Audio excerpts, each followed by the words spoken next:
On ne parle que de ça. Une fois sur deux, le taux de votre prêt immobilier est faux. C'est ce qu'on apprend grâce à vous, Serge Maître. Vous représentez les usagers des banques et on a découvert cette affaire dans la presse cette semaine.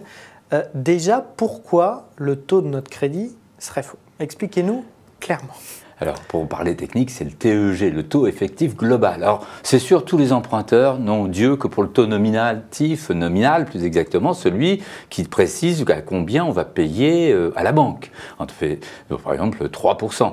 Mais il y a à côté un TEG. Et là, généralement, on ne sait même pas ce que c'est, on s'y intéresse pas. Souvent, on entend TEG dans les pubs à la radio très vite à la fin des pubs pour effectivement, c'est une obligation légale. Ce TEG, c'est celui qui va rendre compte, c'est le taux d'intérêt qui va rendre compte de la réalité du coût de l'opération.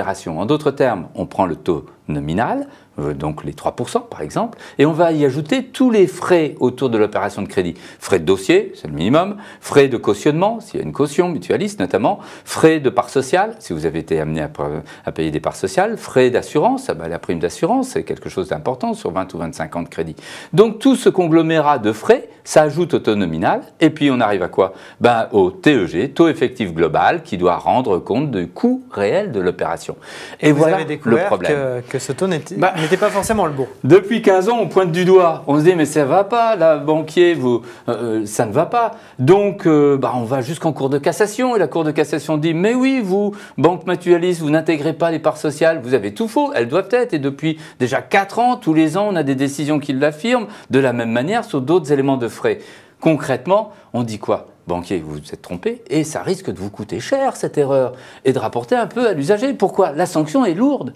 Si vous intervenez dans les 5 premières années de la signature du crédit, c'est l'annulation. Les juristes parlons de déchéance des intérêts, totale ou partielle, c'est laissé à appréciation. Mais généralement, nous, on a une réduction au pire, une réduction au taux légal. Et si vous intervenez plus tard, votre crédit est de plus de 5 ans, et puis vous vérifiez, vous faites vérifier, vous découvrez, eh bien la sanction est lourde parce que c'est la réduction au taux d'intérêt légal. Ça veut dire quoi? Vos 3% que vous payez jusqu'à présent, il va falloir qu'on vous rembourse toute la différence entre ces 3% et le taux d'intérêt légal année par année. Actuellement, le taux d'intérêt légal est de 0,04%. Donc c'est quasiment, je n'oserais pas dire gratuit, mais c'est pas loin, le banquier doit le penser comme ça. Donc c'est hurlant qu'on ait ces erreurs. Nous, à la FUB, ce qui nous fait hurler, c'est qu'en dépit des décisions de justice, en dépit des sanctions par les juges, on dirait que les banquiers restent sourds. Et pourquoi? Mais alors, justement, on disait 50% des taux, a priori, sont faux. C'est une vraie erreur de calcul ou c'est de l'escroquerie de la part des banques? J'aime pas les gros mots. Non, mais, voilà. Disons qu'on fait... C'est une certaine malignité, je préfère. Parce que vu du côté de l'usager, on se dit c'est quand même un peu gros, quoi. On se dit, ce sont des parangons, des modèles de vertu comptable. Un banquier, il a une calculette, on le sait quand on paye ses agios. On lui fait confiance, a priori, on essaye en tout cas. Et en plus, il y a la confiance. Mais la confiance, on a confiance. Lui, il nous prête de l'argent, lui aussi a confiance. Donc, en fait, ce que l'on met en cause, nous, c'est que sachant les violations de la loi, sachant chaque fois qu'ils sont taclés par les juges, jusqu'à la Cour suprême, la Cour de cassation, donc il n'y a pas de discussion, il n'y a pas de polémique, eh bien, comment ça se fait que les banquiers ne rectifient? Je vais vous dire, tout simplement parce que le risque n'est pas grand d'avoir des usagers qui contestent. Il y a 9 millions d'emprunts immobiliers en France. Combien il y en a chaque année qui font un procès? On va dire, nous, dans le cadre de la FUB, on en est à 600, 700 à l'année. C'est pas grand-chose. Disons qu'en France, il y en a 2005. Vous voyez, sur 9 millions. Et le préjudice, on arrive à le quantifier? On sait combien le préjudice, si vous me demandez des valeurs, c'est la différence entre généralement le taux d'intérêt légal, on vient de fixer celui de cette année, et les taux d'intérêt l'intérêt que vous payez. En d'autres termes, dans le plus bas des dossiers, c'est 12 000 €. Dans le plus gros des dossiers, c'est dans les 90 000 €. Ouais, quand même. C'est quelque chose d'important parce que, par exemple, des personnes qui ont des difficultés de paiement, on n'est pas tous en difficulté, c'est heureux. Mais ces personnes, c'est une véritable soupape de sûreté. Parce que vous êtes poursuivi aux enchères, on l'a eu récemment à Paris, devant le tribunal de grande instance, poursuivi en saisie immobilière, aux enchères. Eh bien, la personne a dit, je ne dois pas les 100 000 € que la banque me réclame, parce que le TEG est erroné. Voilà, j'en apporte la preuve. Il faut en avoir la preuve. Donc, elle restait... annule ou alors c'est la banque qui doit l'argent. Il n'y avait plus grand-chose, il y avait 40 000, on a annulé 80 000. Donc, la personne a a sauvé son appartement et sa vie.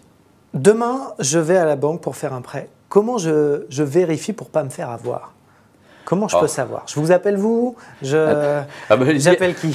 Il y en a certains qui diront non, signez les yeux fermés, parce que c'est rien. Après, vous ferez sanctionner la banque. Et la banque qui vous propose du 3 ou de 2,8 à 3,20 actuellement, signez, puis demain, faites contrôler, car c'est là que la sanction va intervenir. Car certains malins vous diront, si vous intervenez avant pour dire le TEG est erroné, le banquier va vous dire je ne vous fais pas le crédit, puis ça s'arrête là. Donc il faut être quand même pas bisounours, la vie est un peu plus compliquée. Mais comment faire pour savoir si le TEG est erroné? On ne va pas non plus faire un business de l'erreur de la banque. C'est sans doute le problème. On voit une explosion actuellement, une explosion pratiquement, de demandes de contrôle et de contestation. Soyons très concrets. De toute façon, pour nous, il y a dans les dossiers qu'on a, 70% ont une erreur de TEG. Mais il ne faut pas que ça soit non plus une affaire d'aubaine nécessairement. C'est là où on dit aux banquiers, attention, mais bougez, contrôlez, faites véritablement un travail de banquier, tel qu'on l'espère, loyal et de bonne foi.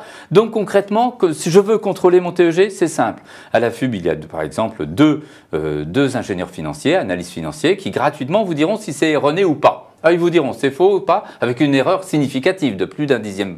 Bon, il faut passer par un expert. Il faut passer parce que concrètement, si vous allez voir un expert judiciaire, on en a pour 3 000 €. On ne sait même pas s'il est pour le moment erroné. Donc c'est un peu cher. Je dirais pour beaucoup, c'est dissuasif. Si on va voir un expert comptable, il y en a peu qui vont se reconnaître compétents, bien que ce soit quand même des professionnels du chiffre. Donc le plus simple, c'est qu'actuellement, on aille voir un analyste financier. Et il y en a beaucoup dans le commerce, vous en avez, qui proposent leurs services. Alors attention, il y en a certains qui ne font pas véritablement d'analyse financière. Ils font une analyse juridique. Il faut leur demander ce qu'ils font. Deuxièmement, il faut leur demander s'ils reconstituent le TEG article par article, c'est-à-dire frais par frais qui ne seraient pas intégrés. C'est important. Donc vous voyez, ce n'est pas une mince affaire quand même. Est-ce qu'on sait quand même quelle banque est plus fiable que l'autre?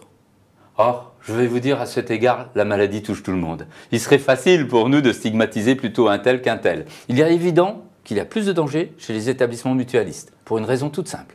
Alors, on n'aime pas jeter en pâture, mais c'est une réalité. Systématiquement, ils oublient d'intégrer, pour beaucoup d'entre eux, ne généralisons pas de manière abusive, mais pour beaucoup d'entre eux, ils oublient d'intégrer les parts sociales. Et les parts sociales, c'est ce qu'on est amené à souscrire en même temps, de manière forcenée, un peu, c'est une centaine d'euros, auprès de la banque quand on vient à prendre un crédit.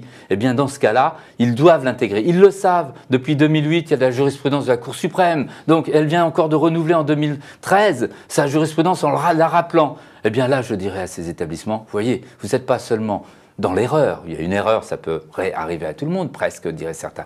Mais là, vous avez une certaine culpabilité parce que vous persévérez dans l'erreur. Et là, ce n'est pas loyal. Merci beaucoup, Serge Maître, de nous avoir alertés sur tout ça. On va regarder ça de très près. Merci beaucoup. Merci à vous. Et nous, on se retrouve très vite sur le Figaro TV.